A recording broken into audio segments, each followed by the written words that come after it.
Greetings, sailors, and welcome to a look at Ultimate Admiral Dreadnoughts from Game Labs.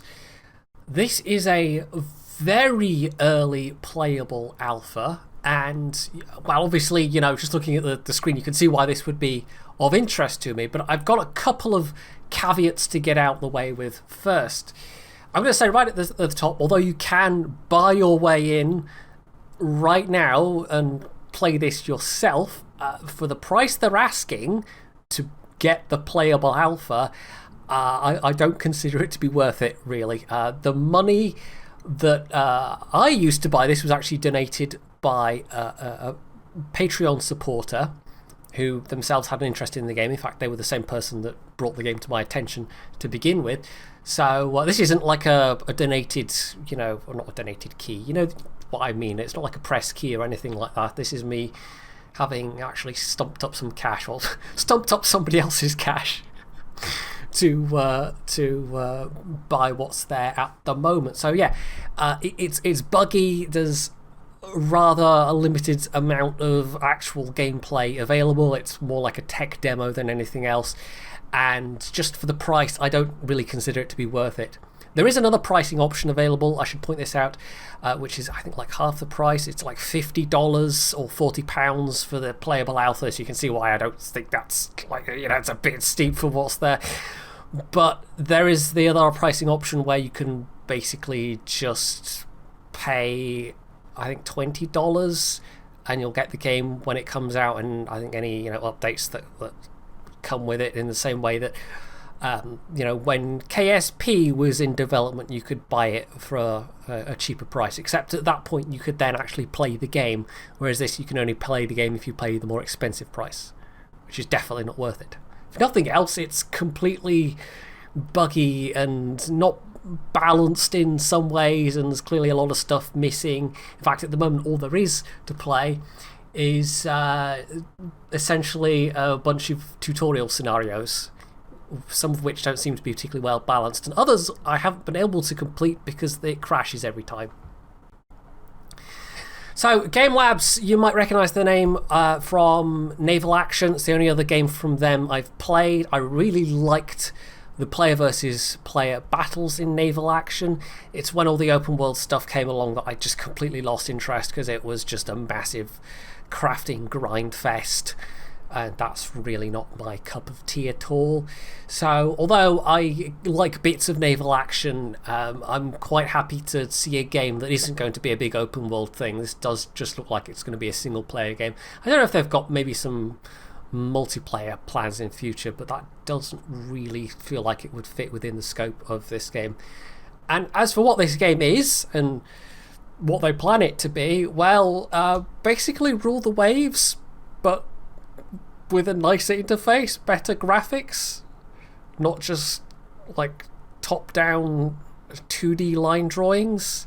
I don't know if they have any kind of radically different ideas that they are aiming to eventually get to make it different than Rule the Waves, but yeah, it doesn't seem like it's a really new concept. It just seems like it's iterating a bit on an existing concept, which is fine. Rule the Waves with nicer, more accessible graphics is a good thing, but it would be nice to maybe see some new ideas in there as well.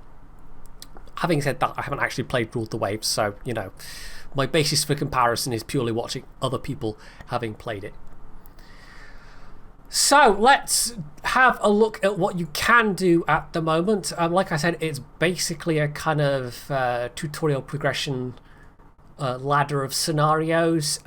Some of them, like half of them, I've been able to finish easily, and then for the bottom ones where you're facing some kind of enemy fleet, well, that's not 100% the case. This one, for example, you're only facing one ship and you've got to build a bunch of smaller ships that can do the job.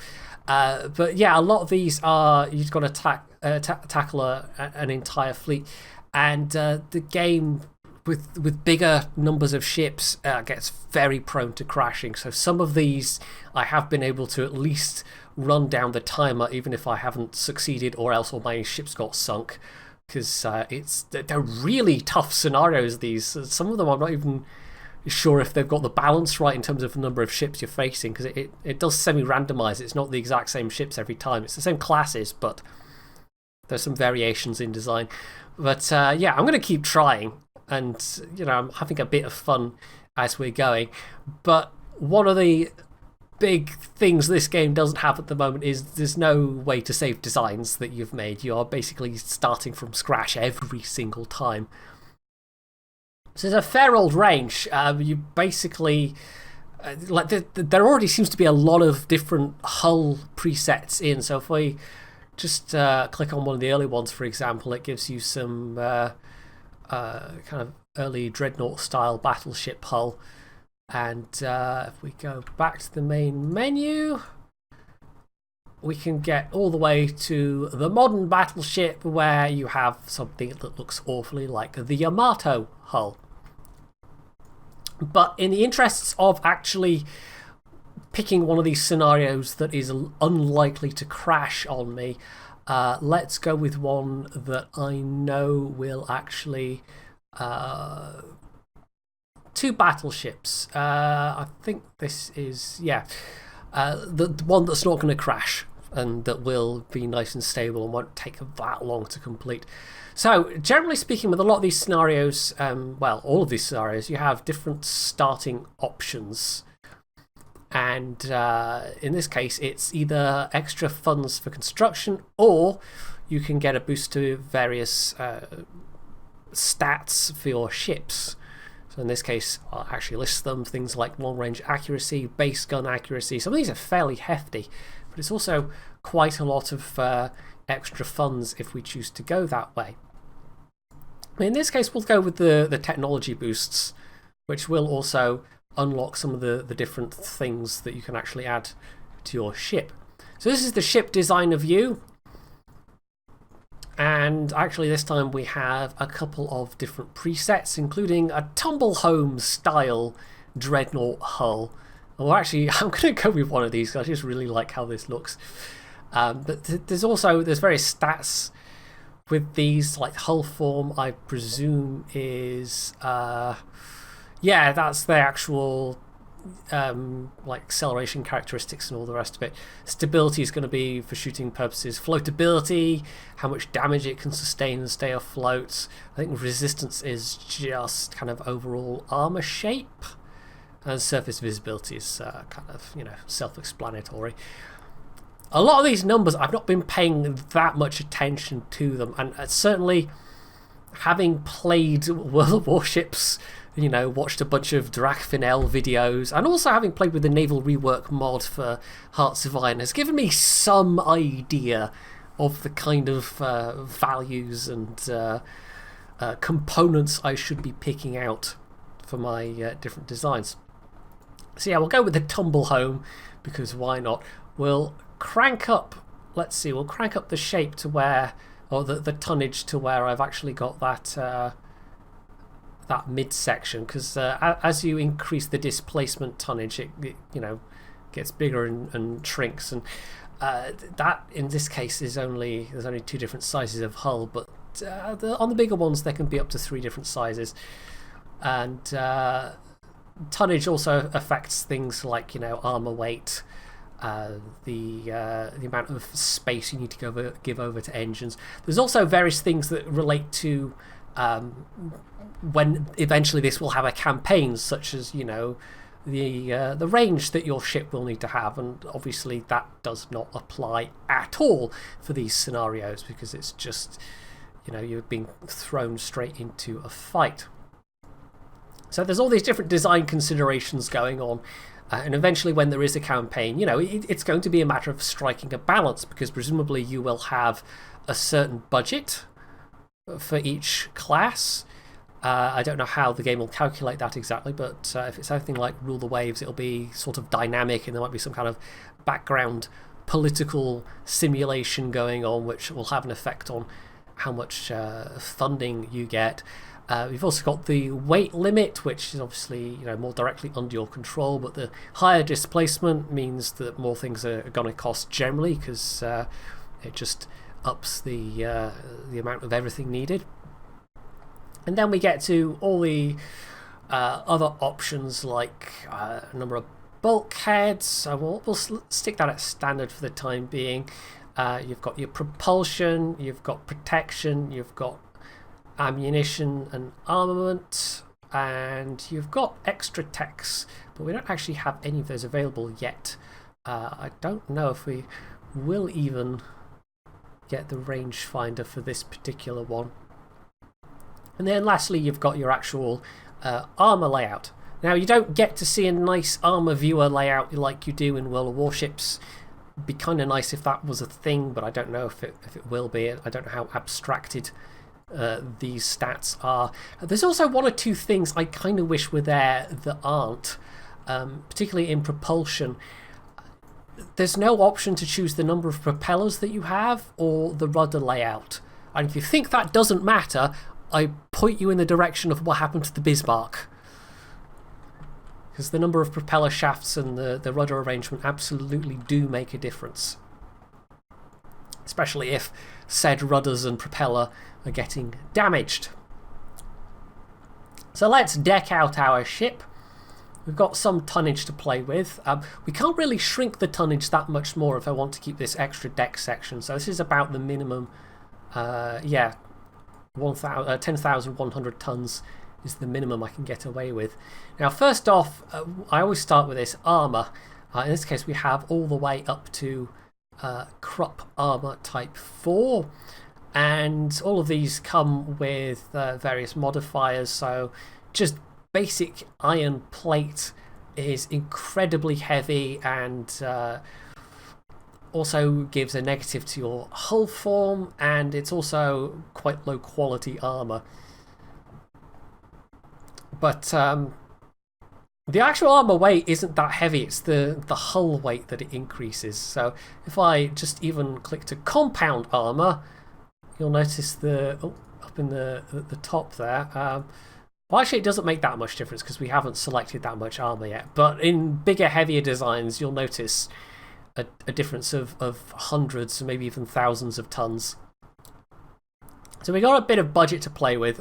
We have a decent amount of money, and at the moment, you know, if we were putting out just a bunch of empty hulls, we could get 21, because the amount that you spend, I mean, you can try and put everything on a single ship, but even just within these scenarios, having more firepower, having more ships to have more barrels is, you know, a really useful thing. So you could just go for the maximum everything and end up with like 1 or 2 ships, but maybe if you downgrade a few things, you can have, say, 4 ships instead and a whole bunch of extra barrels. And the benefits of having extra ships means that if you have 1 ship knocked out, well, you're losing a lesser percentage of your effective available firepower than, say, if you've only got 2 ships. You've lost 1 of them and then suddenly half your firepower's gone. So, yeah. So we'll whack this up to Krupp 1 for the time being. Barbette armour. I don't tend to go overboard on the Barbette armour because I've not had that many ships. I don't think I've had any of the battleships knocked out by ammo detonations. I've had destroyers and cruisers knocked out by ammo detonations, usually when they've been hit by a battleship caliber gun. Bulkheads, I don't think we have any of those available. Citadel 1's all we have available there. So just a very early Citadel protection scheme there. We can't do anything with the hull bottoms. Or just got black powder. You get black powder all the way up to high TNT, although a lot of the time, even with the if I have TNT and high TNT available, I stick with white powder instead because that's a good kind of middle option. We could also do things here with gun reload mechanisms, but that has an effect on the accuracy, not just the weight. Which, I don't know, a lot of this stuff, you know, this is an alpha, a lot of this stuff can and will change in terms of the tweakable numbers. So, you know, bear that in mind when I'm showing you things and commenting on them. We could also take a faster turret traverse, but that hasn't really been a thing I've needed. Engine, we've got various. Let's go for triple expansion.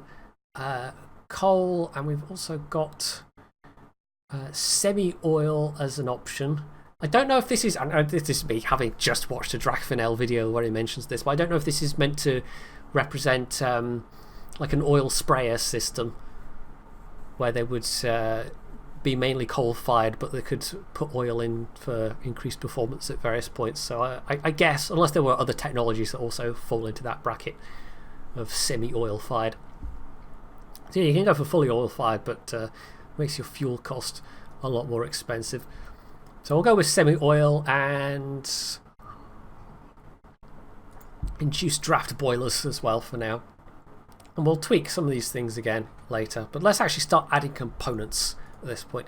Now, there's only really a couple of different sets of components here. For the later technology ships, you get way more to choose from, especially that kind of Yamato hull one I showed you. Although that only has one main tower and secondary tower combination, but some of the other battleship hulls have quite a few to choose from.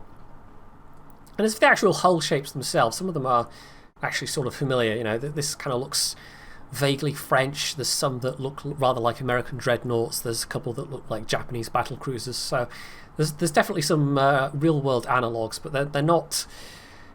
They haven't tried to slavishly recreate any particular like real world ships. It's just ones that look vaguely like them. So we've got various options here. Funnel capacity is the amount of, I guess, throughput of smoke, I guess, but bigger ones, you know, you get bigger funnel capacity, but they also make you more easily spottable, and they also cause more interference. That's a thing that ships had to actually cope with. Was if they were trying to spot other ships, you know, this is the era well before radar, of course. If you had your own smoke blowing in your face, then that could be a bit of a problem. So we'll just go with the biggest one, because we've only had the space for one funnel of this design. Some ships can have multiple funnels. That's one of the things that does feel a bit weird, to be honest, is that you are quite restricted in terms of the amount of funnels you can put on it feels like, on some designs. And battleships, some of them, I think I had like at most 3. They don't tend to have loads and loads of funnels. But on some of the designs, it's hard to put on more than one. Especially some of the cruiser designs as well. And some of the destroyers where they had like 3 or 4 funnels, and cruisers that had 4 funnels. You just don't have the space on the models. We don't have any barbettes available, so onto the main battery. And we have up to 15-inch guns. But the bigger the guns and the more barrels per turret, well, that dramatically increases your reload time. So that's an almost over a 2-minute reload time for triple barrel 381mm guns. So what we're going to do is we're going to go with a much faster firing gun that will still do pretty decently. And as there isn't that big a difference between the double-barreled and the triple-barreled, we'll actually go with the triple-barreled, because we can only, I think, fit 3 turrets actually on this design. Now there is the limit it gives here of 3 of 7. We could theoretically stick 7 turrets, but there just isn't space with this particular design. So that's now put us overweight, meaning we have to increase the displacement. Except, as you can see there, well, that's now us kind of permanently overweight. So we have to decrease the amount of displacement needed overall. So we could actually, for instance, drop the speed and put that right down. Well, we're still overweight, so we don't want to be too slow. So what we can do is we can actually have an engine that will occupy less space. That obviously bumps up the cost. We can go for oil, and I think these actually increase the so we don't want to change that. We can get more expensive armour, so crop 3, crop 4, there we go, crop 4 just about squeezes us in. But that's still awfully close to the limit. We haven't even touched the armour yet, so what we might do is, for this middle turret, maybe make that a twin barrel. There we go, and that puts us quite nicely. 95%, you know, there's plenty of scope to work with there. So let's have a quick look at the shell options, because there are various ones. You can go for heavy shells, you can get super heavy shells later on, which all have various different you know, knock-on effects. We might actually add super heavy shells just to give the guns a bit more punch. You can also choose to carry more or less ammunition. In this case, we're going to have a bunch of ships, so having more ammunition isn't really going to be a thing. Torpedoes, you might notice, are an option. We can, in fact, add some underwater torpedo tubes, but they're quite expensive weight-wise, so we'll actually just have the two side-mounted ones, I guess. And we'll just leave them as the 15-inch torps. In fact, that's all we have available. And we also have the option of different torp types, but again, we don't have any others available. And we might even, so reducing the ammo, gonna that's only about 30 tons difference. Well, we'll leave it on reduced ammo because we're not going to get a chance to fire that many torps. That's just because, you know, it was not uncommon in this era to have side you know, battleships with underwater side-mounted torp tubes. In fact, even going up till the 30s, that was still a thing. So of course, it's quite well known that the Nelsons had them. You can only add one per side, though, on a lot of designs, and there are some kind of slightly odd restrictions sometimes, like that, or the fact that you only get, at most, even with the latest technology, so you only get triple-barreled turrets. There's no quad turrets available, when there were ships being built through this era that did in fact have quad turrets. That's not what I meant to do. Put that back there. Right, so next we have secondary guns. I don't know if we can really fit any on this particular design. It doesn't really have the deck space for any turreted secondary designs, so we're just going to go with casemate guns, and it really doesn't even have that many spaces for casemate guns. If it only 127 mils, 102 mils, there we go, got some spaces for those. And the secondary guns, they're better against lighter, you know, like destroyers and cruisers, but also they can set fires because ammunition types are a thing in this. Although there really is only AP and HE, you don't get the various variations that different navies use. There's no semi-armor piercing or AP with was it the Italians that used different AP? I can't remember. Or the, you know, like the Royal Navy's massive bursting charges in their HE shells and stuff like that. So we're overweight again, but only just. We might even just take off the torpedo launchers because they really are kind of a gimmick. So, what can we do to trim weight? Well, we could even remove some of these. Was it 1 or 2 mils? Oh, well. Yeah, the interface is not. Oh, okay, now that's not the interface. That's just me clicking on things. Right. Have to weight offset. So at the moment we've got a fair bit of weight just with having. I don't know where the centre of gravity is in this at the moment, but clearly it's more towards the aft because it's showing we're a bit heavy in the back. Right, without those two, that's just about put us where we want to be. Now, the two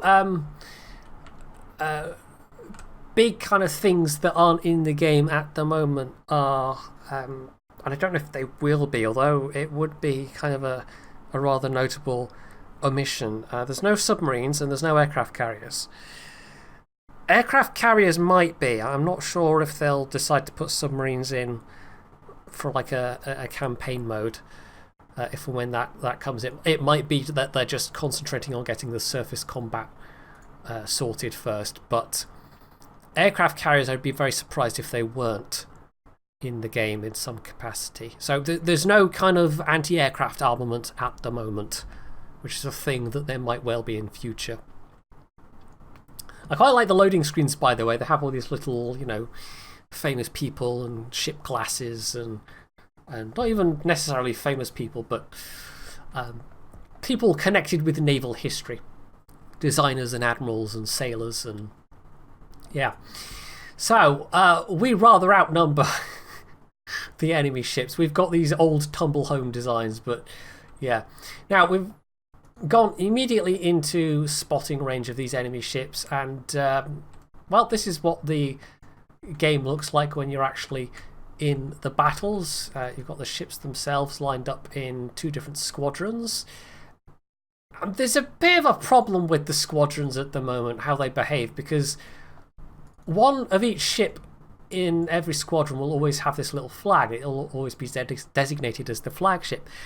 But there's some kind of weird dynamic element going on, because if a ship takes too much damage or if it comes under too much fire, and I don't know if there's some kind of morale component hidden away somewhere, but it will suddenly break away and some other ship will become the flagship. And because everyone's following in a chain from the flagship, your formations then end up getting hopelessly snarled up. And I've had several scenarios where I've lost, especially early on, where I wasn't really sure what was going on.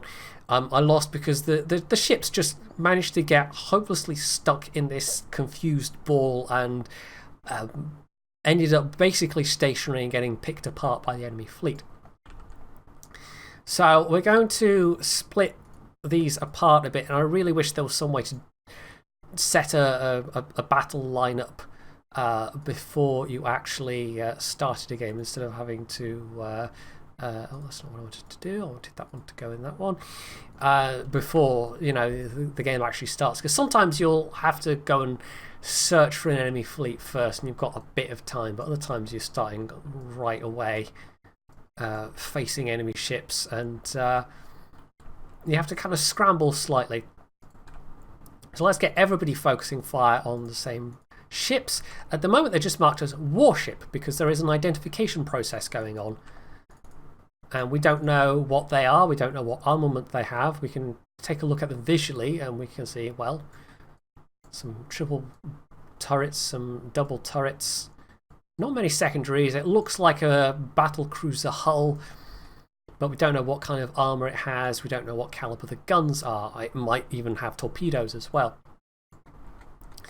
And as these early salvos are going on as well, well, I think we've already locked in for the most part, but you'll see here with these 152mm guns, they have to go through a naming process. This is actually how naval gunnery worked with ships of this era in real life. You didn't have radar available.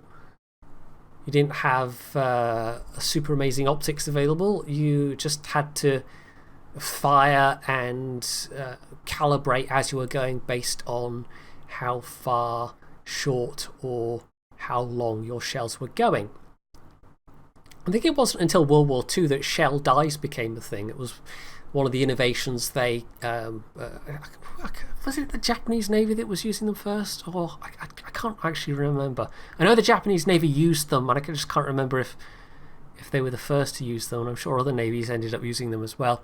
But essentially, in order to tell whose shots were landing, then different shells would different ships would have different shell dies, essentially. So if there was like a red splash, you could say, oh, that's our shells that have fallen short, rather than just being a splash and you're not being sure whose shells it were from. And that coincidentally is also partly why the all big gun battleship that Dreadnought pioneered became the de facto standard, because with the mixed caliber pre-Dreadnoughts, this was again a big problem, is you couldn't necessarily tell which guns were producing which splashes.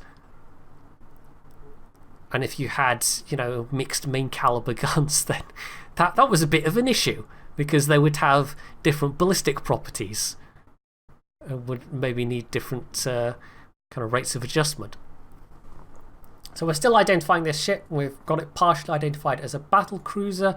This one is also a battle cruiser, but well, I think it might be a battleship, but no, we can see visually it's the same design. And so far, I haven't even given any orders. This is all just everyone sailing in a straight line. But in terms of, well, you've already seen me right-clicking to select ships. In terms of what you can do with your own ships, well, you can just basically right-click to maneuver, but there's also a manual rudder control. So you can initiate more extreme maneuvers. You can set your ship's speed, and it will adjust the speed for everyone in that group. Some of the things have to be done individually per ship, though. I mean, so for instance, if I change the formation to change to line abreast, for instance, or if I choose change the formation spreading, that will affect all ships. But if I say I only want you to fire HE shells, well, apparently that does all ships as well.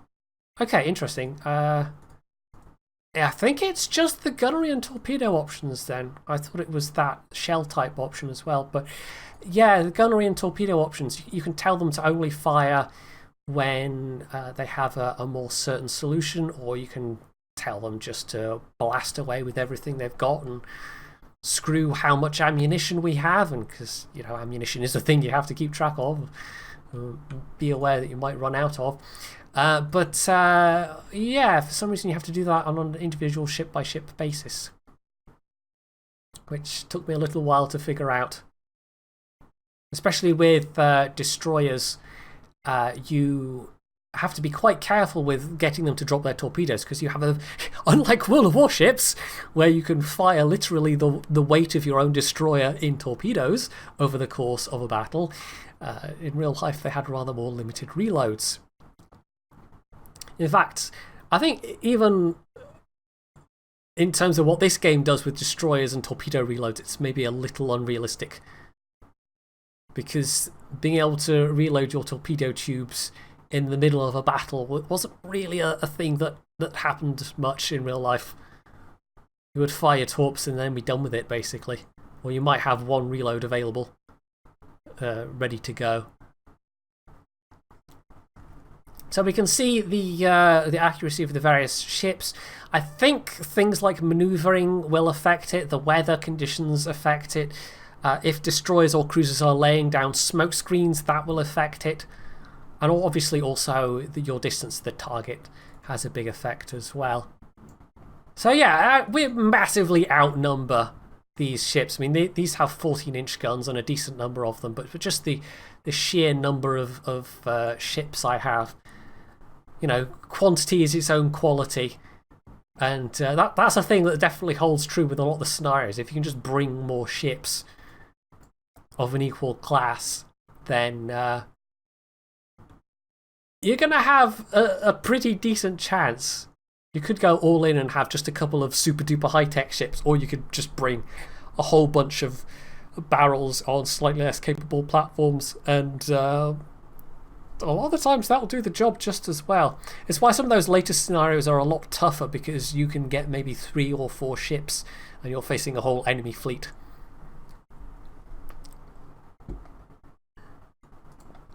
So we can safely speed this up a bit.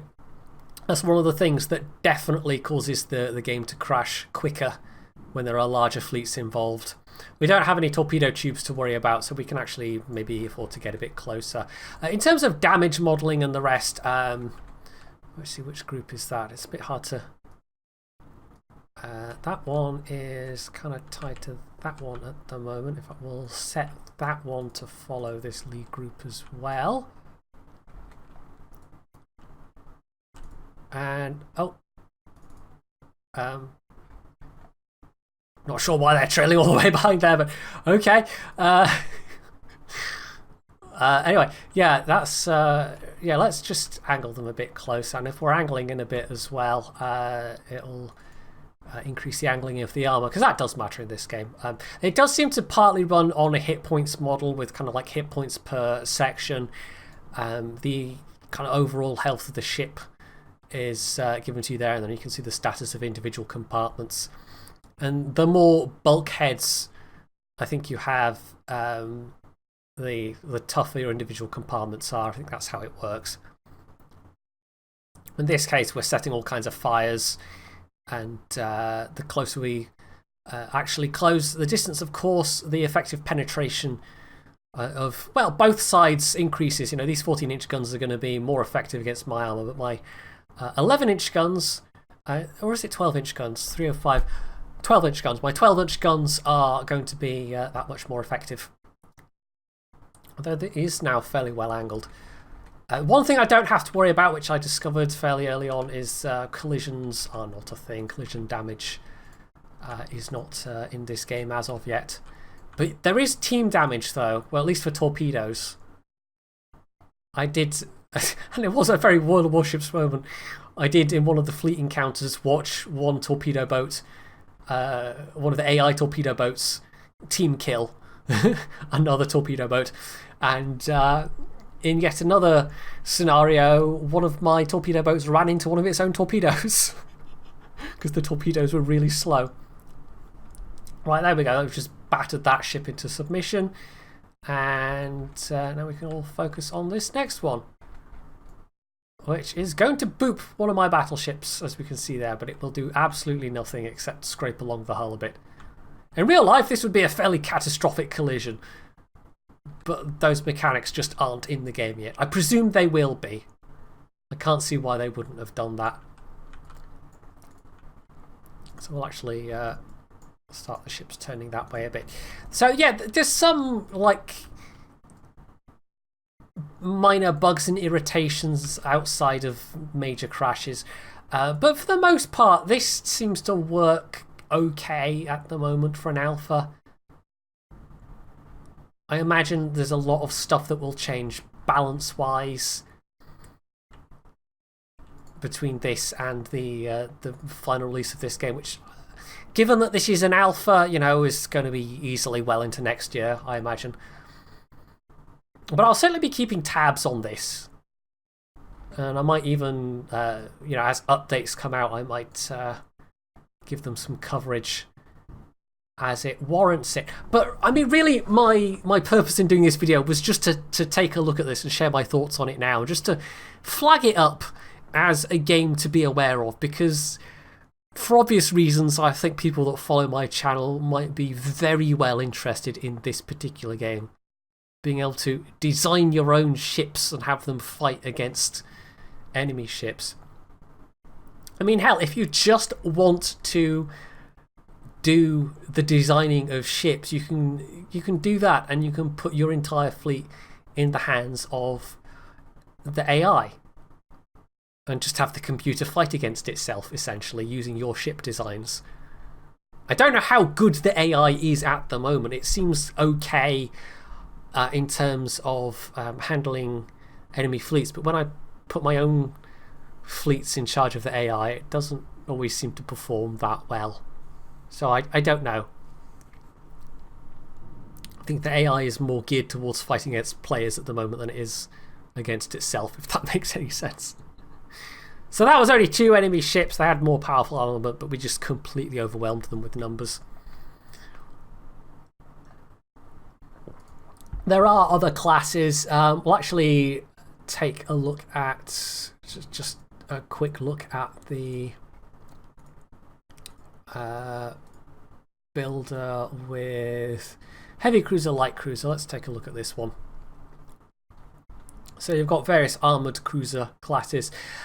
It just, like, I'm not sure, you know, light cruiser, you know, if you want to make the Emden, for example, you can do. I'm not sure with the semi-armoured and the armoured cruiser, like, because there were a bunch of different, from the early 20th century, there were a bunch of different types of of cruiser. You know, if I want to make an Omaha, I can't, for example. If I want to make the St. Louis, I kind of can. But, you know, the difference between a protected cruiser and an armoured cruiser, I don't know if the game really fully encapsulates that as it is at the moment. The actual guns you can stick on the cruisers as well, you can put some quite beefy guns, you know. You can have 11-inch triple barrel guns on a cruiser. And there weren't really many cruisers that floated around with armament that heavy, but that's a thing that you can do. Whereas light cruisers, obviously, not quite that many. I think we can have at most heavy cruiser guns, but even then, can we even fit heavy cruiser guns? We can just about fit a 203mm on here. You've got the various hard points, but with guns especially, you can also put things where, you know, if they're centerline or side mounted, you know, you can stick them not necessarily where there are hard points. Although in some cases you'd think that, like on some of the superstructure parts, you'd think, okay, there's space there for me to stick a couple of guns, but the game won't let you, unfortunately. I think to finish this off, we'll have a go at well, this is almost certainly going to crash. But we'll have a go at the even just looking at the final one, the modern battleship. We'll build a silly Yamato, and I think we'll just go with the more funds for this option. So yeah, let's have the longest hull type that we can, and you'll actually notice with this hull in particular, the more displacement that you add, kind of the more greebling, let's call it, that appears on the deck. So it's kind of like a little visual indicator of tonnage. And apologies if you heard my very discreet burp just then. This is not that long after lunch. I'm trying to get the... Oh, there we go. I missed the threshold completely. So about... Let's just whack it to 80,000 tons. And in this case, the difference between iron plate armour and Krupp 4, so at 48,000 tons, 38,000. So literally 10,000 ton difference based on what armour you choose. We don't necessarily want Krupp 4. We're going to try and get a couple of these. Now this is... I'm just going to be silly here. I think the most... It says the most number of turrets I can have is 7. It's also restricting me to 16-inch guns. So there's no... Like, I've seen other ships with 16.5, 17 and 18-inch guns. They are in the game, it's just they're only on the AI templates. They aren't actually available to the player yet. So I can't quite properly build Yamato. But if I wanted to build, say, Super Fuso, I can do that. Now that's as far forward as I can put a gun there. We'll stick... oh, there's not really room. Really is there for a barbette there. Now the superstructure on this is just like pure 100% Yamato. The secondary tower will stick kind of fairly far back there. Right, I think we can only... Oh, side mounted, not center mounted. I think we can only maybe get one in that gap.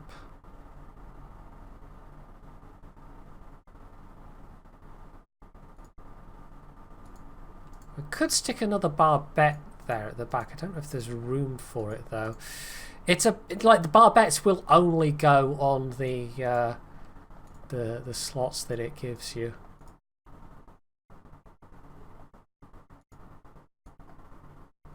So we can just about squeeze. So that's only 4 turrets. 5 with the... We want 6 turrets. I mean, come on.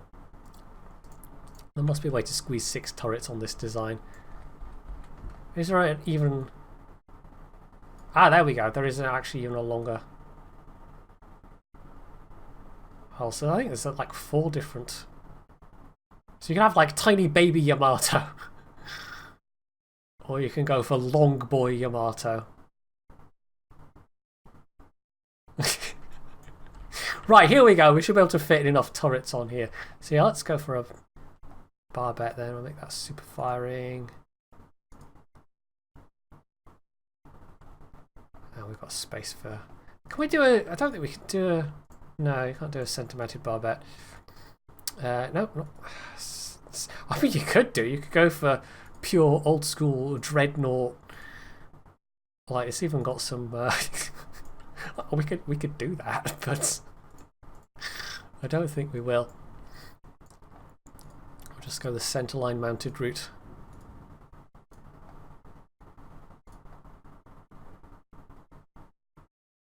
You'll see when you're placing them down, it tells you exactly what your gun arcs are going to be. Right, so I think a half dozen is the most we can manage, even though the maximum is 7.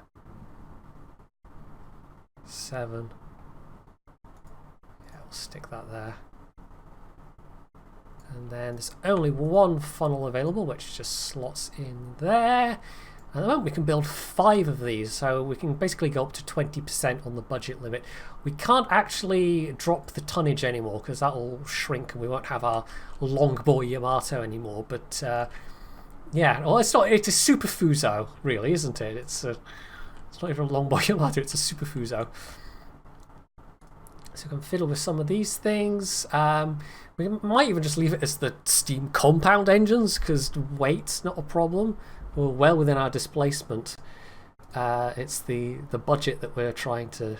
Maybe I should just go up to 25% and just have 4 of these. I mean, we're not going to seriously fight a whole battle with these. The game will never not crash if I do that. I guess let's do that then. Let's go up to 25% and sort of whack up the speed as well. We can certainly afford the tonnage. So crop, no, we'll leave that at crop 1. It makes a big difference in terms of cost. This, when I was saying earlier about you can't choose the propeller shaft configuration, you basically, you know, this is the only propeller option you have. It's not the number you have. It's kind of, I guess, how advanced the gearing is and all the, you know, the stuff that would go with the propeller. So it affects things like your turn rate and your speed penalty if you have a damaged engine and stuff like that.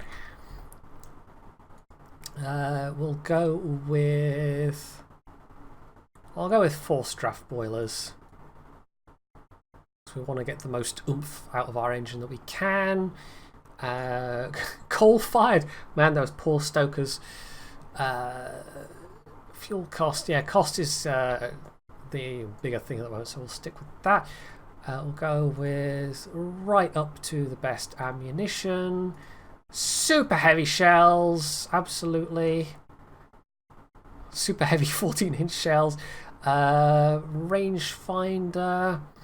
Have better long range gun accuracy or better base accuracy. I think we'll go with better base accuracy in this case. Don't think I should probably stick some like basic stuff. Citadel 4. I'm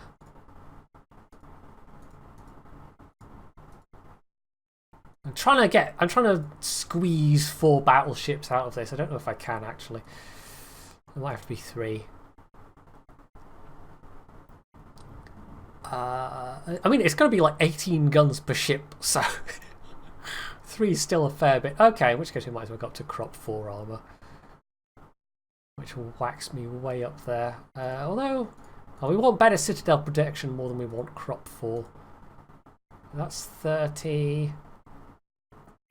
Plenty of tonnage left. It's the budget we're going to run out of first. Bulkheads, what would that do? Takes me up to 31. Maximum bulkheads! And radio we're not going to bother with because that's the thing that would matter if this was a campaign, but it's not. And then we're going to do what we didn't do before. We're going to actually whack on a whole bunch of armour, so let's give it like a 400mm belt or something daft like that.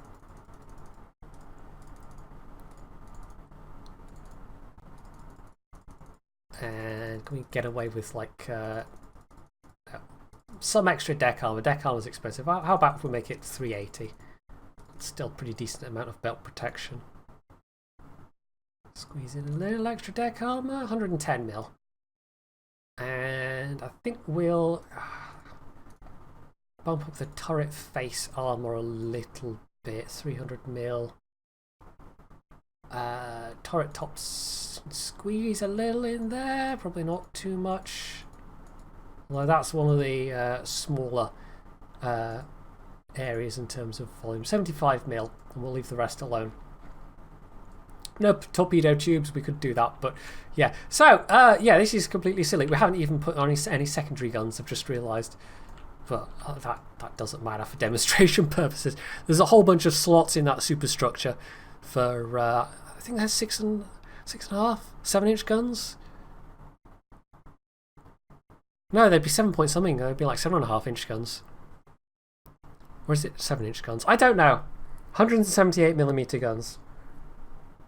Whatever that would be. So this is one of the ones, yeah, where you're fighting a whole bunch of enemy ships, and for this I am absolutely... Oh, it's still defaulted to AI control. I'm absolutely going to detach. So we're in... Oh, that's not what I meant to do. So they're all in separate groups, so they don't all snarl themselves. And you can click and drag to select all of them. You can give orders to, I think, multiple ones at once, or does it? I don't know if it does actually. And you can set groups to follow other groups, or you can set groups to screen groups. So we could actually do that. We could say, I want to follow that group there, and I could say I want to follow that group there. Is that actually, did I do that right? There we go. So hopefully they wouldn't snarl. And this way I can give orders to the individual ships if I need them to maneuver to avoid torpedoes, for example. Because if they're all... This is the other issue with them all being in one group, especially at capital ships, is if you need them to avoid torpedoes, you know, you might start the front ship manoeuvring, but the rest of the line's back here, and the torpedoes are coming for them, and you can't really do anything about it, other than sort them into separate groups hurriedly. So, yeah, this is a bit silly. It's a super Fuso. Doesn't even have the pagoda. I kind of would love it if they would put in the Fuso pagoda as a thing. Like that has to be in the game at some point, surely. It's such an iconic battleship superstructure, Fuso pagoda. So, yeah. I don't know how far we're going to get with this before it crashes. Probably not that far. I'll just leave it on ×5 and certainly it'll crash a lot faster.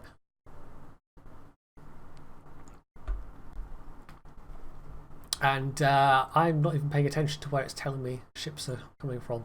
The east. So we can actually put the rudder hard over, which will affect my speed, obviously. You'd start off not quite stationary, but you have to kind of work your way up to full speed. I probably could have foregone the barbettes and not had the super firing guns. And hell, even if I'd had the smaller barbettes available, that would have saved some weight and some cost. But for some reason, only the big barbettes were available. Because you do get smaller ones that you can stick, you know, like these 14-inch turrets would go on smaller ones, or you could stick on some 203mm turrets. Right, what?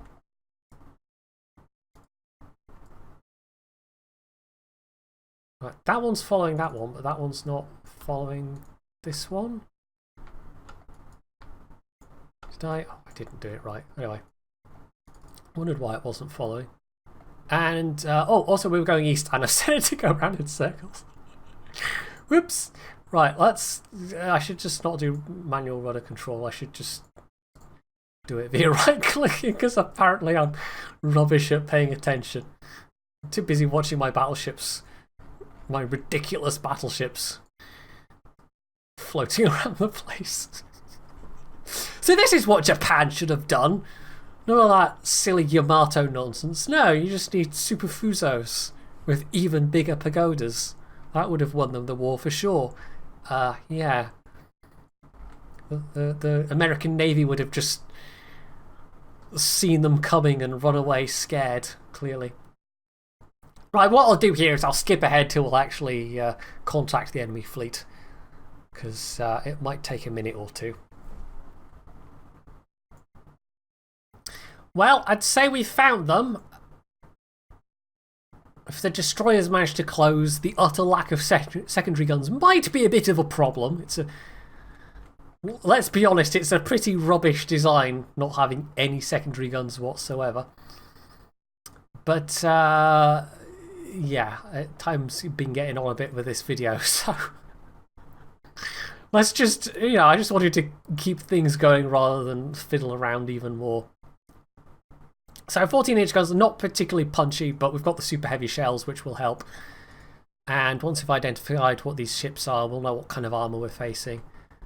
I'm basically just going to pull into a parallel course and start blasting away. Although, yep, actually there's the destroyers closing the distance already. And they've smoked up. And this is the point where being able to manoeuvre. Put that on ×3 so it's not quite so rapid a pace. I mean, actually be able to tell that destroyer's dropped its torpedoes. You can actually see the reload counters of enemy ships, which seems a bit ridiculous. Oh, there we go. We've hit it. Just the sheer number of guns we've had. It's kind of like the Leons. I mean, in theory, with a maximum of 7, you could make an HMS Agincourt style design, but I've not yet encountered a hull long enough. I think this is the longest hull, and just because of the sheer size of the superstructure, it's still not enough space to get 7 turrets in. So we took a bunch of torpedoes. We've only got basic torpedo protection, so that was a bit ouchy, but we did kill one of their destroyers. This is also way too close at this point, but this is almost maybe going to turn into how quickly can I get all my ships sunk. And they're picking their own targets at the moment, so we can overwrite that. We can say, right, I want you to fire at this battleship. And if you're wondering about, by the way, the names and, flags and so, for instance, we're fighting some Austro-Hungarian ships, it completely randomizes. It's just got a list of names, ship names to go with different nations. It's pure coincidence that I ended up with Japan in this particular case. Right, so, yeah, the Taiho looks like it's going down this withering hail of fire. Oh, where are they? The motion maybe doesn't have the angle yet for its all of its guns.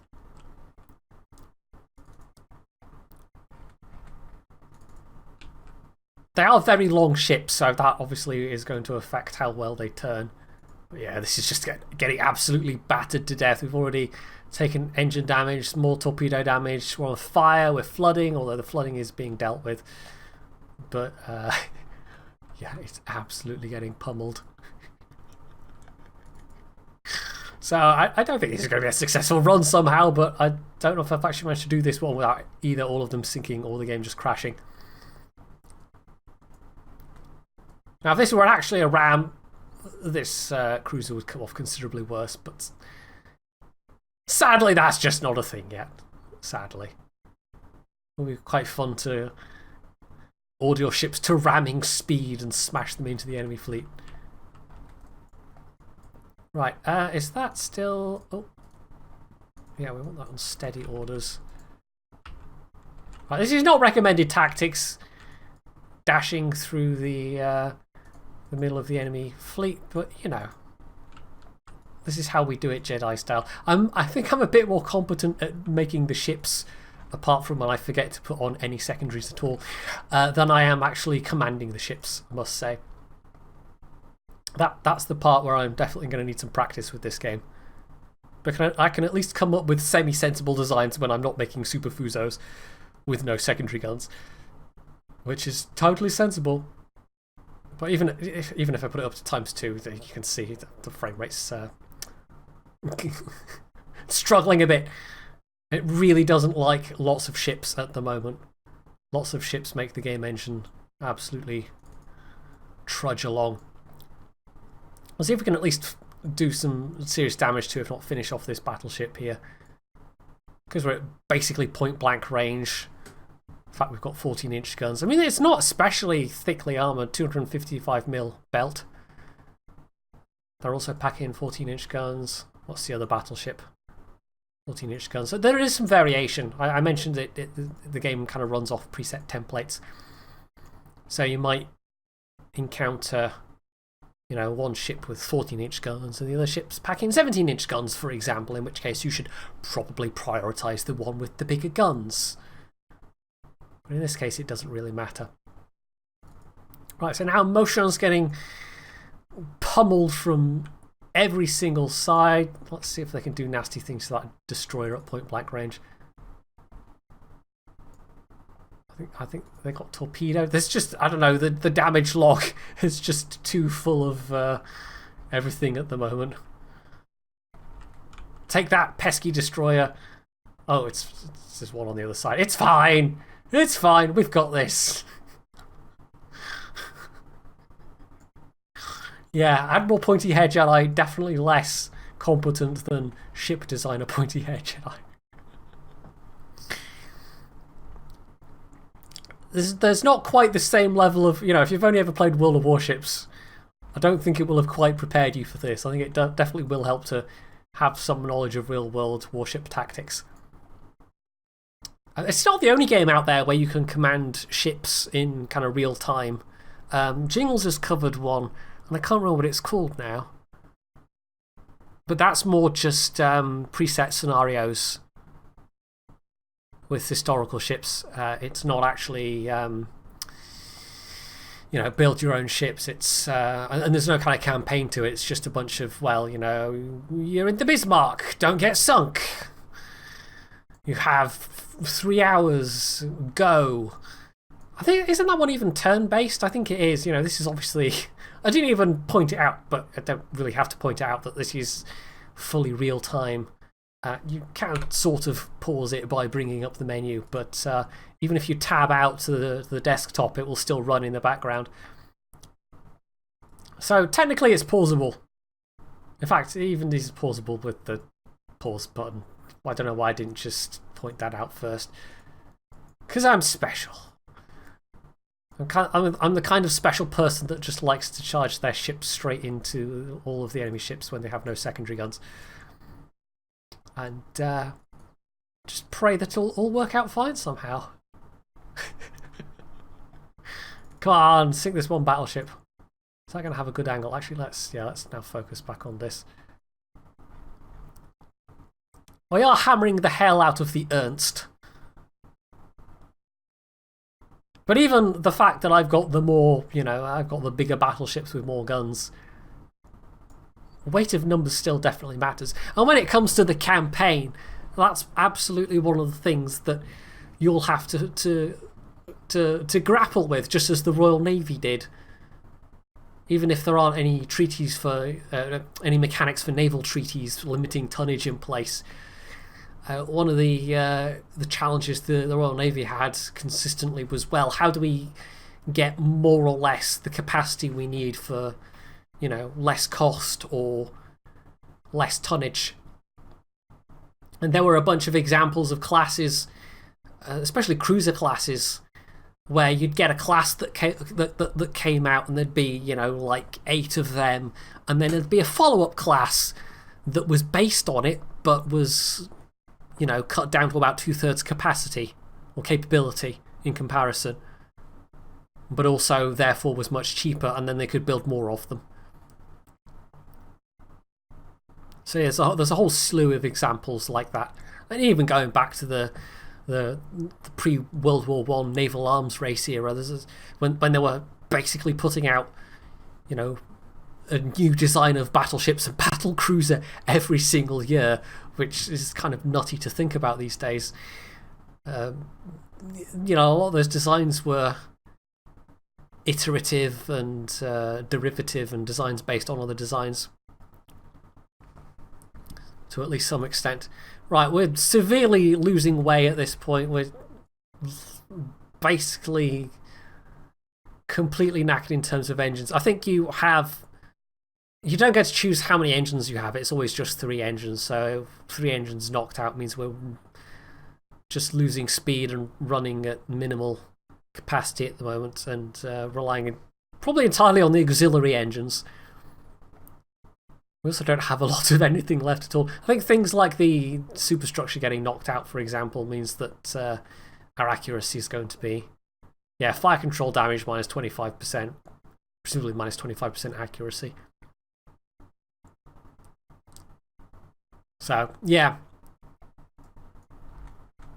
More DACA, not necessarily better DACA.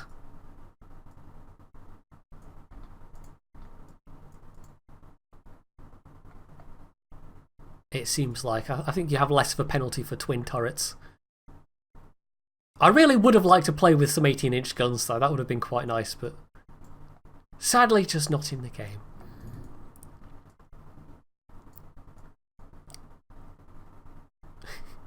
If you're wondering, by the way, this is one thing I did notice. I think these are absolutely going to be placeholder sounds. If you're wondering why it sounds like, you know, somebody banging teaspoons together when you bounce armor, this is probably the aspect of the game that's been worked on the least at the moment. They just have put sounds in place to at least tell you when you've been hit, or when your guns are firing, or when you've been hit by a torpedo. They will be a lot better, I'm sure, when the actual game comes out in a finalised state. I think we can probably speed this up a little bit more again. It's not being too stuttery with frame rate. Right, motion's nearly done for. I don't know if I've lost any ships to flooding other than destroyers. Because typically the destroyers, you know, there's such light displacement compared to bigger ships that if they take a penetrating shell hit or a torpedo hit that causes flooding, it tends to quickly overwhelm them. So yeah, I've definitely lost a couple of destroyers to flooding, but battleships no, and I don't think I've even lost any cruisers. Because even just the auxiliary engine Mark 1 provides a sufficient bonus. And even if you only have the basics of other anti-flooding technologies, it makes a pretty big difference. So yeah, let's just charge the Choyo in, and still haven't finished off this battleship, but the Ernst is looking pretty beat up. I'm giving it full broadside. It's basically stationary. Motion's not doing too well either. Not long for this world. As far as I can tell, fires just slowly sap away the hit points of the different compartments they're in. I've not yet had a fire cause a detonation. I don't know if that's a thing that can happen.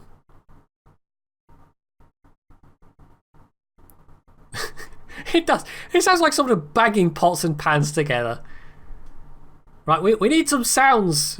Ivan, we need some sounds for chips getting hit. I'll get right on it, Tavarish. And then he goes into the kitchen and just pulls out a bunch of pots and pans, starts banging them next to his microphone. It's about that kind of level. But like I said, pure placeholder sounds. And obviously the textures for the damaged components. I think textures overall will be kind of fairly placeholder as well. It does look like someone's just kind of... You know what it reminds me of? I don't know how many people have seen Father Ted, but there's an episode where they end up with a car to give away for a raffle, and they end up wrecking it because it gets a little... Ted, you know, gets a little bump on it. He bumps into somebody. He's like, I'll just tap it out with a hammer. And then it does a jump cut to... Well, he's still tapping away, but he's basically managed to... Like, I can't even quite describe it. He's managed to batter the entire car. So all the panels are peeling away. I'll see if I can find a thing onto, you know, a picture of it to flash up on screen. Otherwise, I'll just sound like I'm talking nonsense. But that's what this texture reminds me of. His Father Ted having bashed away with a tiny hammer over many hours. Only in this case the hammers are rather bigger. And it does just look oddly like crumpled tinfoil or something right now. Oh, this battleship is proving remarkably... I don't know, maybe we're just too far away at this point. That's... no, not that far. Just under 6 kilometers. We have a good 60-odd% lock.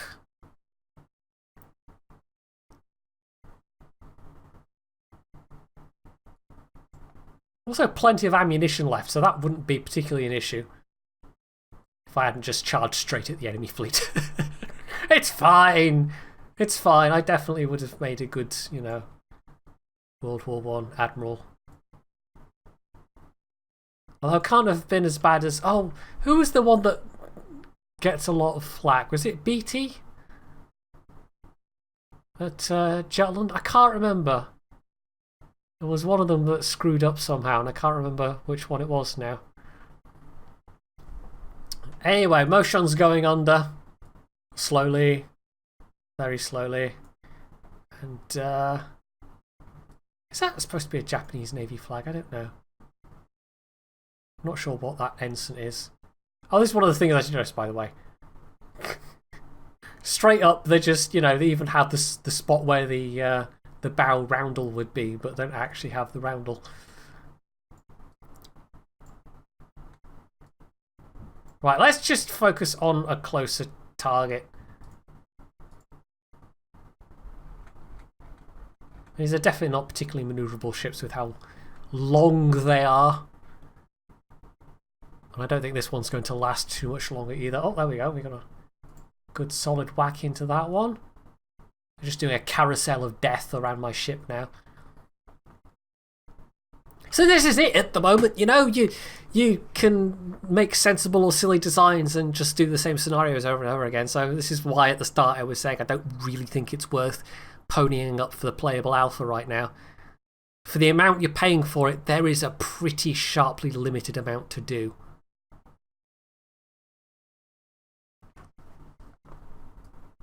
You'd have to be pretty damn impatient to want to pony up $50 for this. But it has a lot of potential. It absolutely does. It might always be a bit on the niche side, but I can certainly see this gaining a lot more traction than Rule the Waves has. So a lot of people are going to look at something like Rule the Waves and just like the UI or lack thereof, the fact it's all top-down 2D, and decide that's a bit too basic for them. Right, how much longer can Choyo last for? We're down to like the last couple of rivets holding everything together at this point. All the guns are still operational. Some of the turrets are a little damaged. See if we can't take down another cruiser, perhaps. They're a lot easier to kill. Maybe I should have been focusing the cruisers to start, because the tactics you employ, you know, the targets that you go for actually in the battle as a matter of priority, obviously matter a lot. Maybe I would have been better off taking out all the support cruisers and then leaving the battleships till last. Or maybe taking out the battleships first is the right idea. You know, you take out the heavy firepower that can do the most damage to yours, rather than all the kind of middleweight ships that are more of a... not an annoyance exactly, but yeah. Gosh, we've lost so much vision. This is how battered we are. We basically can't see half the ships that are firing at us, even though they're quite close range. We are pretty much blind right now. There we go. Well, so much for the Super Fuso. Might need some work. So, that is Ultimate Admiral Dreadnoughts. Super early. I will certainly be covering this again at some point in the future after it's had some major updates. But for now, just be aware that this exists and it has the potential to be quite a fun game in future. So hopefully you found this video useful, and if you did, you can do all the usual things down underneath it. And of course, as always, stay tuned for more.